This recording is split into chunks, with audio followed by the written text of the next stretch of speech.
السلام علیکم ورحمۃ اللہ وبرکاتہ۔ آج کے سیشن میں ہم دوسری سورہ 2 سورہ کرنے جا رہے ہیں۔ تو ابھی ہم نے سورہ انفال کی ہے اور اب ہم سورہ توبہ کا مختصر سورہ توبہ کے مضامین کا مختصر جائزہ لیتے ہیں، دیکھتے ہیں۔ سورہ توبہ، توبہ یعنی کہ توبہ کرنا، ریپینٹ کرنا، پلٹنا۔ تو یہ جو نام ہے سورہ کا، وہ ان 3 صحابی کی توبہ کی طرف ریفر کرتا ہے جن کا ذکر سورت کے آخری حصے میں آیت نمبر 104 اور 106 میں آیا ہے، کہ جن کی توبہ اللہ تعالیٰ نے آخرکار قبول کی تھی۔ یہ جو واقعہ جو بالکل سورہ کے آخر میں آیا ہے وہ غزوہ تبوک کے بعد کا ہے۔ تو 3 صحابی انہوں نے جو توبہ کی تھی تو وہ قبول ہوئی، تو اس کی وجہ سے اس سورہ کا نام یہ پڑا ہے۔ اچھا، زمان نزول کے اعتبار سے یہ سورہ مدنی زندگی کے آخری 2 سالوں میں نازل ہوئی ہے۔ اس کی کچھ آیات فتح مکہ سے پہلے، کچھ غزوہ تبوک سے پہلے اور اس کے بعد کچھ فتح مکہ کے بعد سن 9 ہجری کے حج کے موقع پر نازل ہوئی ہیں۔ تو جو بالکل شروع میں آیات ہیں وہ سن 9 ہجری کے حج کے موقع پر نازل ہوئی ہیں۔ اس کا جو سورہ کا مرکزی خیال جو ہے، جیسا کہ ابھی ہم نے بتایا کہ یہ سورہ آپ صلی اللہ علیہ وآلہ وسلم کے عہد رسالت و تبلیغ کے بالکل آخر میں نازل ہوئی ہے۔ تو لہٰذا اس وقت جب بالکل آخر میں نازل ہوئی تو اللہ تعالیٰ کی طرف سے آخر کار اعلان برات کر دیا گیا مشرکوں کے لیے۔ چنانچہ آیت 3 میں ارشاد ہے، اللہ اور اس کے رسول کی طرف سے لوگوں کے لیے اس بڑے حج کے دن صاف اعلان ہے کہ اللہ تعالیٰ مشرکوں سے بیزار ہے اور اس کا رسول بھی، اور اگر اب بھی تم توبہ کر لو تو تمہارے حق میں بہتر ہے۔ یہ آیت نمبر 3 میں ہے، یہ اعلان ہے۔ اچھا، ابھی آیت چل رہی ہے، میں اس کا ترجمہ پڑھ رہی ہوں۔ اللہ تعالیٰ مشرکوں سے بیزار ہے اور اس کا رسول بھی، اور اگر اب بھی تم توبہ کر لو تو تمہارے حق میں بہتر ہے، اور اگر روگردانی کرو گے تو جان لو کہ تم اللہ تعالیٰ کو ہرا نہیں سکتے، اور کافروں کو دردناک عذاب کی خبر پہنچا دیجیے۔ تو آخرکار 22 سال کے مسلسل کفر اور ظلم کے کرنے والوں کو اللہ تعالیٰ کی طرف سے سزا سنا دی گئی۔ اس سورہ میں دوسرے جو مضامین ہیں وہ یہ کہ یہ واضح کیا گیا ہے کہ حق کی راہ میں اسلام کے لیے مسلمانوں کا پرخلوص، پرعزم اور مکمل وفادار ہونا لازمی ہے۔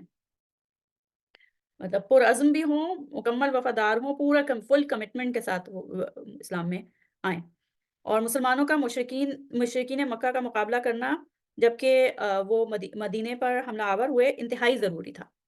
ساتھ ہی ساتھ باہر سے حملہ آور ہونے والوں سے تو مقابلہ ضروری تھا، ساتھ ہی ساتھ مدینے میں اہل یہود اور مسلمانوں کی صفوں میں موجود منافقین سے نمٹنا بھی اتنا ہی ضروری تھا۔ یعنی کہ باہر سے حملہ آور ہونے والوں سے بھی مقابلہ ضروری ہے، اور اندر صفوں میں جو منافقین ہیں ان سے نمٹنا بھی اتنا ہی ضروری ہے۔